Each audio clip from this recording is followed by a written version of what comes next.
और सीधा चलते हैं नोएडा, जहां पर सीएम योगी आदित्यनाथ प्रबुद्ध जन सम्मेलन को संबोधित करते नजर आ रहे हैं। अनिल सिसोदिया जी, क्षेत्रीय महामंत्री हरीश ठाकुर जी, हमारे सहयोगी दल राष्ट्रीय लोक दल के जिला के अध्यक्ष श्री जनार्दन भाटी जी, जिला पंचायत अध्यक्ष अमित चौधरी जी और इस संस्थान के चेयरमैन श्री रामकिशोर अग्रवाल जी, गौतम बुद्ध नगर लोकसभा क्षेत्र से जुड़े हुए सभी हमारे प्रबुद्धजन, उपस्थित बहनों और भाइयों, आज के इस प्रबुद्ध सम्मेलन में मैं आप सबका हृदय से अभिनंदन करता हूं। आप सब ने अपना समय निकाल करके लोकतंत्र के इस महापर्व में अपनी प्रतिबद्धता को व्यक्त करने के लिए हमारे पदाधिकारी और जनप्रतिनिधियों के आग्रह पर आप यहां पर उपस्थित हुए हैं। ये मेरा दायित्व बनता है कि मैं आपका स्वागत करूं, अभिनंदन करूं।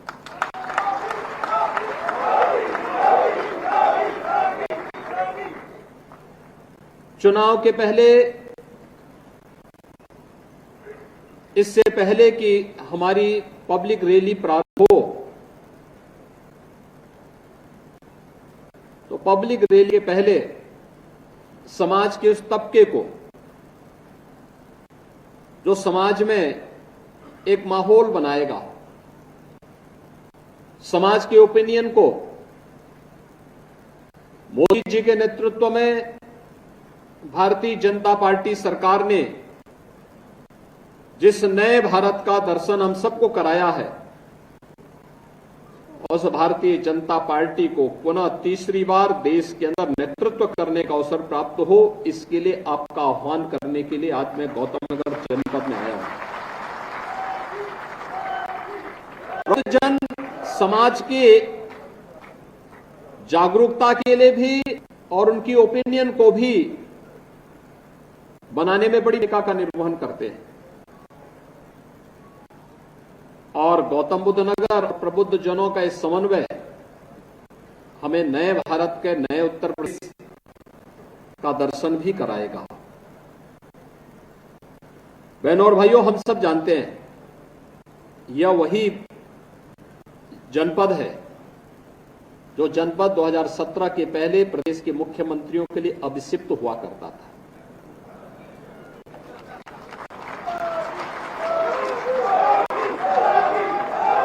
और मैं तब ये समझ नहीं पाया था कि आखिर गौतम बुद्ध नगर जनपद उत्तर प्रदेश का भाग है और उत्तर प्रदेश मुख्यमंत्रियों के लिए अभिषिक्त क्यों है। फिर जब मैंने सूची देखी यहां की और फिर मैं उसके बाद अनुमान लगाने लग गया कि ये प्रदेश के मुख्यमंत्रियों के लिए अभिषिक्त इसलिए हुआ करती थी क्योंकि उनके द्वारा भेजे जाने वाले नौकरशाह यहां की जनता को कंगाल करते थे और अपने आप को और अपने संरक्षकों को मालामाल करते थे। ये तथ्य सामने ना आने पाए, इसके लिए उनके द्वारा प्रयास होते थे कि इन तथ्यों पर धूल ही झोंका जाए, जितनी पट्टी जाए वो गांधारी की पट्टी यहां बंधी रहती थी।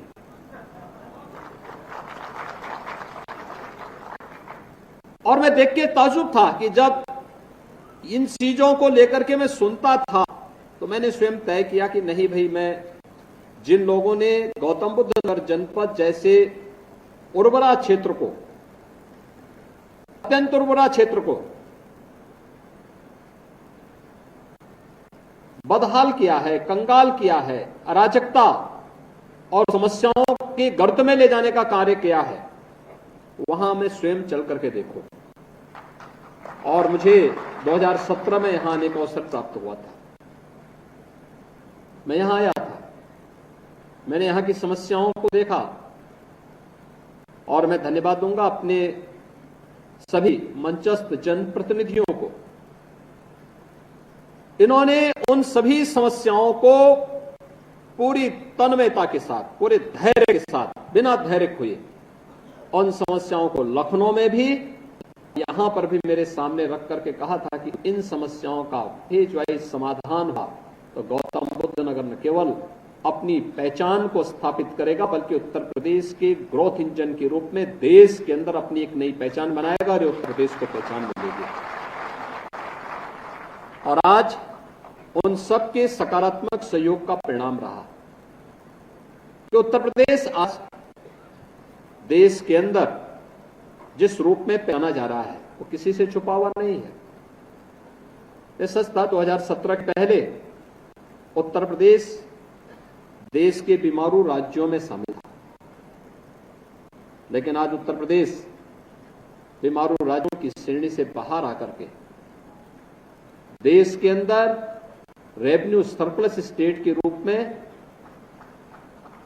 भारत के आर्थिक उन्नयन के अग्रणी प्रदेश के रूप में आगे बढ़ा है और देश नंबर 2 की अर्थव्यवस्था के रूप में अपने आप एक नई पहचान बनाई है। यह सब संभव हो पाया है देश के यशस्वी प्रधानमंत्री श्री नरेंद्र मोदी जी के मार्गदर्शन और नेतृत्व के कारण। उन्होंने जो सकारात्मक वातावरण देश के अंदर दिया उसका परिणाम हम सबके सामने है। 2014 के पहले का भारत और 2014 के बाद का भारत। 2014 के पहले का भारत समस्याग्रस्त था, अविश्वास से भरा हुआ था, न केवल देश के अंदर बल्कि पूरी दुनिया के अंदर भी इस प्रकार का वातावरण था। पूरी दुनिया के अंदर किस रूप में भारत के प्रति व्यवहार होता था।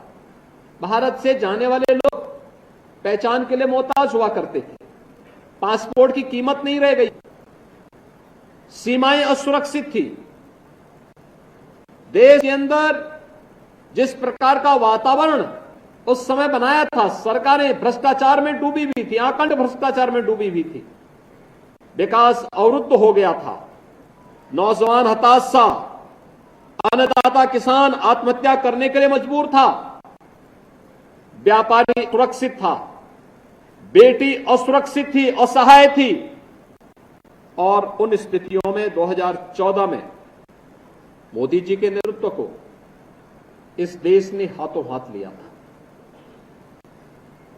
मोदी जी ने उस समय देश के अंदर कार्य नहीं किया, उन्होंने केवल देश के राज्य गुजरात में मुख्यमंत्री के रूप में अपनी एक शानदार पारी को आगे बढ़ाया था और उस पारी को खेलते खेलते उन्होंने देश के सामने कुछ उदाहरण प्रस्तुत किए थे, कुछ मॉडल प्रस्तुत किए थे, लोगों ने हाथों हाथ लिया।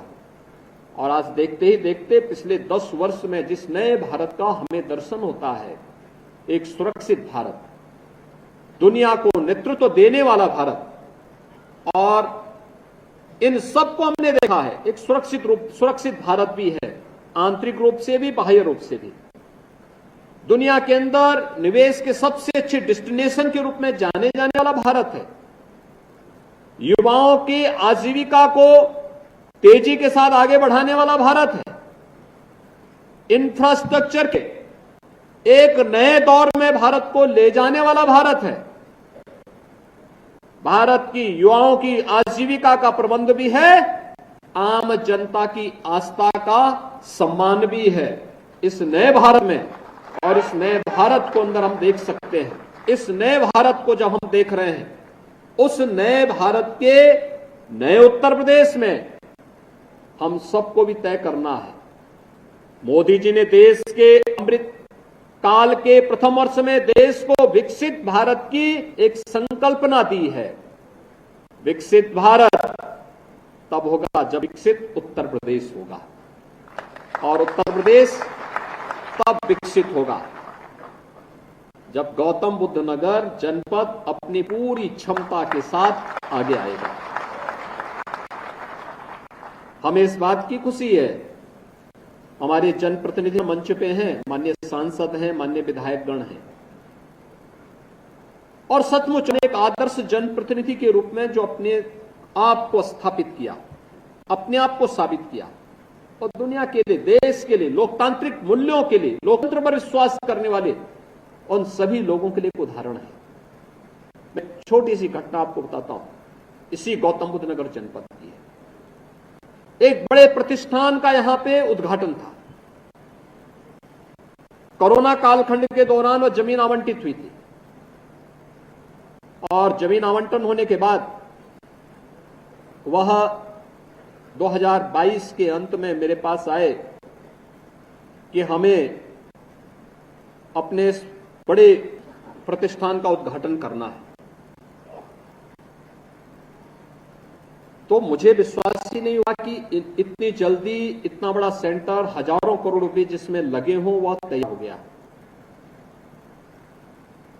मैंने कहा भी मैं रिपोर्ट भी ले लेता हूं, आपने मुझे अपना इनविटेशन दिया है और ये इनविटेशन आपने मुझे दिया है तो मैं इसको एक बार देख लेता हूं। मैंने रिपोर्ट मांगी, मुझे आया कि हाँ साहब बन के तैयार हो चुका है और इसके आने के बाद 40,000 करोड़ रुपए के नए निवेश के प्रस्ताव गौतम बुद्ध।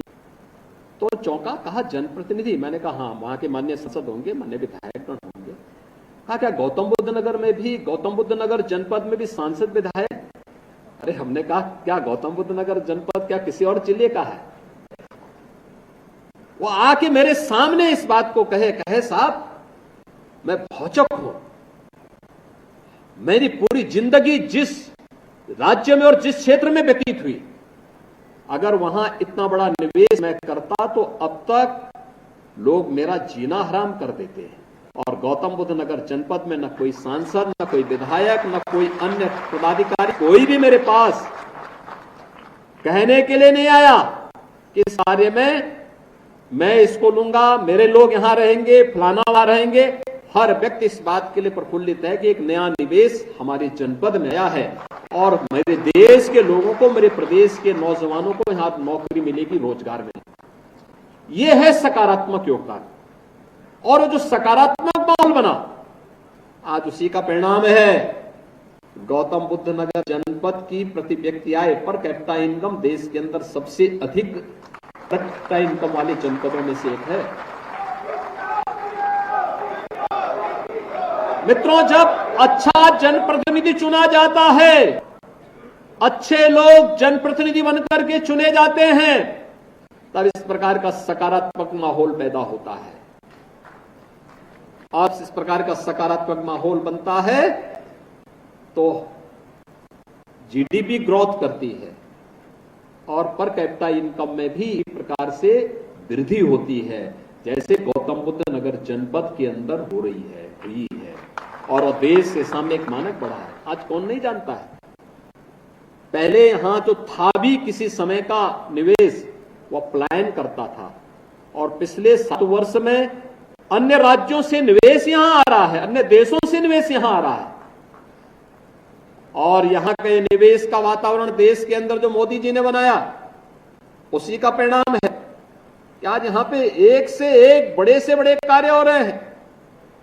कौन सा ऐसा कार्य है जो आज यहां पर देश की प्रगति के लिए, और जो प्रधानमंत्री मोदी जी के लिए जो हम कह रहे हैं कि 2027 तक मोदी जी को तीसरा कार्यकाल दीजिए, तीसरे कार्यकाल के प्रथम 3 वर्ष में ही भारत को तीसरी बड़ी अर्थव्यवस्था के रूप में मोदी जी का नेतृत्व स्थापित करेगा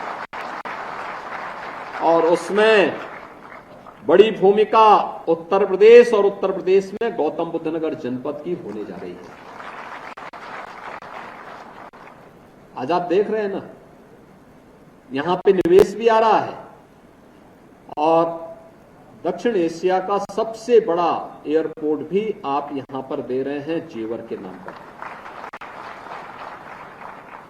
2017 के पहले जेवर नाम से लोग कांपते थे, किसानों के आंदोलन के भी और अन्य कारणों से भी। मुझे है 2017 में जेवर में एक बड़ी विभत्स घटना घटित हुई थी। जुलाई का महीना था मैं कुशीनगर जनपद के दौरे पे था, अचानक इस प्रकार का मेरे पास मैसेज मिला कि ऐसी ऐसी घटना घटित हुई। मैं चौंका। मैंने वहां के विधायक को फोन किया। मैंने कहा भी धीरेन्द्र जी, ऐसा ऐसा कोई घटना आपके यहां घटित हुई है? कहा हाँ घटना घटित हुई है, मैं मौके पे हूं। मैंने कहा भी इससे माहौल खराब हो जाएगा वहां। उन्होंने कहा नहीं, मैं पीड़ित मिल चुका हूं, आपकी मैं एक बार बात करा। मैंने कहा पीड़ित लोगों से मुझसे बात कराएंगे टेलीफोन से? उन्होंने कहा चिंता मत करिए, सब लोग हमारे उसमें है, कोई दिक्कत नहीं है, लेकिन अपराधी को सजा जरूर मिलनी चाहिए। मैंने कहा इसमें कोई संदेह? कहा नहीं, संदेह तो नहीं, लेकिन हम लोग चाहेंगे कि मिल जाए। और उसी समय हमने संकल्प किया था कि जेवर क्षेत्र में जो अपेक्षित विकास होना चाहिए था, नहीं हो पाया। अब देखिए, लोग बोलते यहाँ एयरपोर्ट बनना चाहिए, इंटरनेशनल एयरपोर्ट बनना चाहिए, कोई बनाने की सोच नहीं पाता था, हिम्मत नहीं ले पाता था, क्योंकि सबके अपने स्वार्थ। हर व्यक्ति एयरपोर्ट के नाम पर जो चाहता था, किसी से छुपा हुआ नहीं है। हम लोगों ने कहा नहीं, बनेगा तो जेवर में ही अब बनेगा, और उसके बाद हम लोग लेके आए। आपने देखा होगा आज एयरपोर्ट बन रहा है, और ये एयरपोर्ट तो निवेश ला ही रहा है, लेकिन आने वाले समय एयरपोर्ट को चलने दीजिए। कुछ ही वर्षों में उत्तर प्रदेश की इकोनॉमी में 1 लाख करोड़ रुपए की वृद्धि करने वाला है।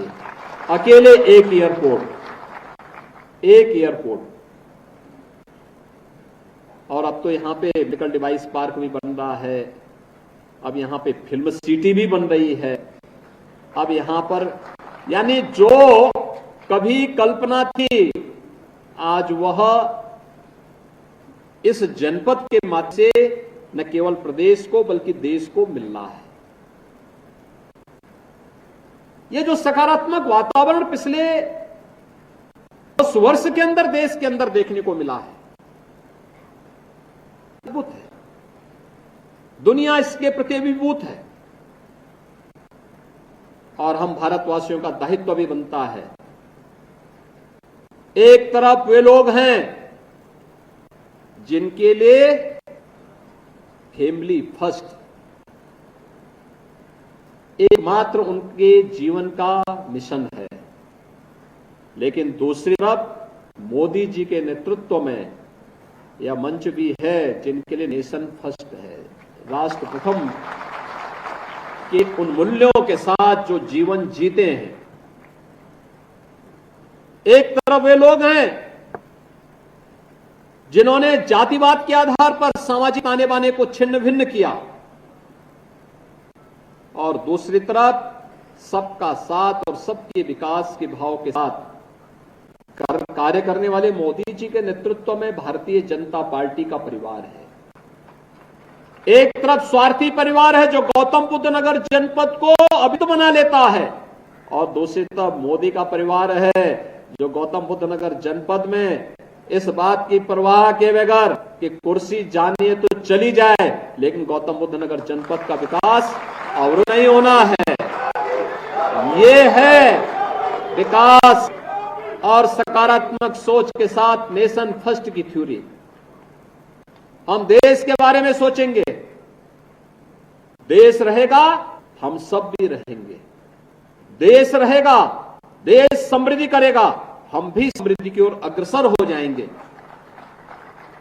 एक वो भारत था जब लोग भूखों मर रहे थे, अन्नदाता किसान आत्महत्या कर रहा था, नौजवान पलायन करने के लिए मजबूर था, इंडस्ट्री बंदी के कगार पर थी, गुंडे और अपराधी जिस तरीके से व्यवहार करते थे, जिस प्रकार की अराजकता फैलाते थे, यही राज्य है। दंगा होता था, कर्फ्यू लगता था। मैं किसी देश में गया इस दौरान। और बुलेटिन में फिलहाल इतना ही। बाकी की खबरों के लिए बने रहिए आपके न्यूज इंडिया के साथ। नमस्कार। आप देख रहे हैं के न्यूज, खबरों का सारथी।